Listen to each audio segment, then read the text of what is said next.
Man, do I have some news for y'all today. Y'all have heard of 1D&D and all the different stuff that they're going and the direction that D&D is going with 1D&D and even calling it that in the first place. And they're saying it's not going to be a new edition of D&D. I got some news for y'all today.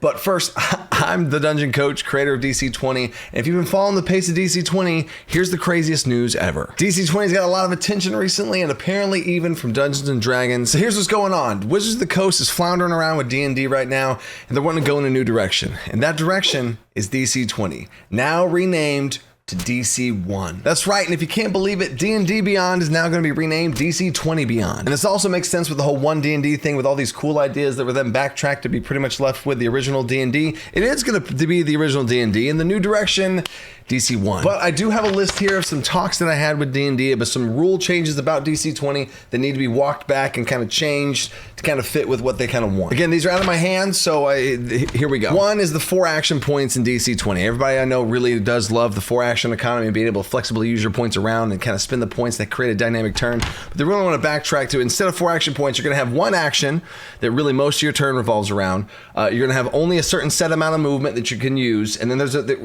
bring back the bonus action to be able to use sometimes if you have something that uses a bonus action, but you might not have that, so then you won't be able to. So it's a bit more, weird and restrictive again, but familiar. It's familiar. And then also a reaction, but you only get 1 of those. So now the 4 action points is but there you go. And then they really also didn't like the idea of mana points and having a fluid system of an amount of energy you have to cast magic, and instead we're going to go back to spell slots and just really, trying to make more sense of spell slots, because it makes more sense anyway, right? Because, mana and magic is compartmentalized in different things where you have certain amounts of spell slots that you can only cast, and it's just better, more structured and more flex. And they were also going to have to remove maneuvers, techniques, and stamina points. They said that there was way too much flexibility for maneuvers, and they really liked the 1 attack, and that's just just sticking to the 1 attack, and then it's done. So the marshals can just attack and then be done, instead of having cool ways to be able to trip people, move people, shove people back. They really want to keep that cool flavor just for one class's subclass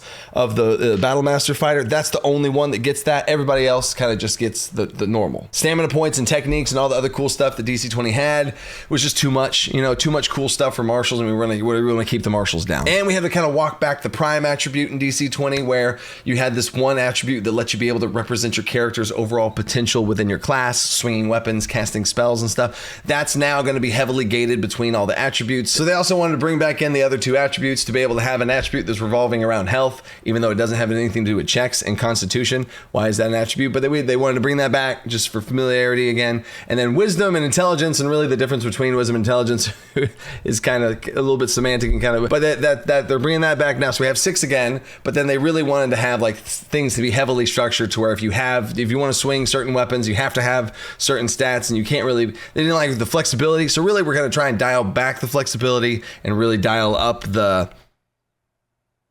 And then also having to roll for an attack and then roll for damage. They really wanted to bring that back. They didn't like how in DC20, how you could roll 1d20, and if it's high, you deal a lot of damage, and if it's low, you deal a little bit of damage, and having it all be represented in one roll, which represents how well your attack or how well your spell was cast. That was a little bit too clean, quick, and intuitive. And they wanted to kind of go back to if you hit, it's just a yes or no. So if you roll an 18 on the dice, it's not really that exciting, that just to be able to kind of, only the nat 20s are exciting. And the journey of rolling for damage. We're actually going to expand on the journey of rolling for damage. So all damage dice in this DC1 are going to be D4s. They're all D4s, so you're going to have to go probably buy a lot more D4s. Careful with that. And then you're going to have rolling lots of D4s. So you're going to collect it. You're going to roll more dice. You're going to roll more dice for damage. That is going to be a bit more math. There's a lot of counting, a lot of this, a lot of math. Might slow down the game a little bit, but you're going to be able to roll a lot of dice. So what's the release date for this new DC1? It is going to be DC1. Another thing about DC1 is the 1st of April. So April 1st of next year, which would be April Fools of next year, meaning today is April Fools of this year, and this whole thing is April April Fools. Gotcha, or did I get you? When did you figure out that this whole thing was a joke? I really don't make videos like this. I think 3 or so years ago, I made an April Fool's video, and haven't really done one again since. And a lot of different ideas. A lot of people in the community said, what if this was a cool idea? So I just want to have some fun with this video. Again, I normally don't throw shade like this at D&D. It is meant in fun and in jest and all this kind of stuff. Because yes, there's a lot of other tabletop roleplay games out there, Pathfinder, Call of Cthulhu, all these other games are coming out from MCDM, Daggerheart, all these things, and each of them have their different places where they shine. D&D, of course, has its places and things and familiarities that we're used to, but I am going to challenge that, and that is what the whole thing of DC 20. It is still called DC 20. It's all still just us now. It's none of that merging has happened. But I do think challenging some of these rules and preconceived notions of what we are familiar with doesn't necessarily mean it's better. So shaking that up is what the journey has led me to be and create DC 20 and all its cool and different rules. I have a whole bunch of different things and playlists linked that I can put down below for what DC 20 is and what it's all about. In fact, the first link is going to be what is DC 20 if you've never heard of it from this random April Fool's prank. So if you're interested in what DC 20 actually is, there's a ton of videos out there. And if you want to pick up the alpha for yourself, it's available for super cheap right now, leading into the Kickstarter's launch. And that link down in the description for DC 20 is an affiliate link for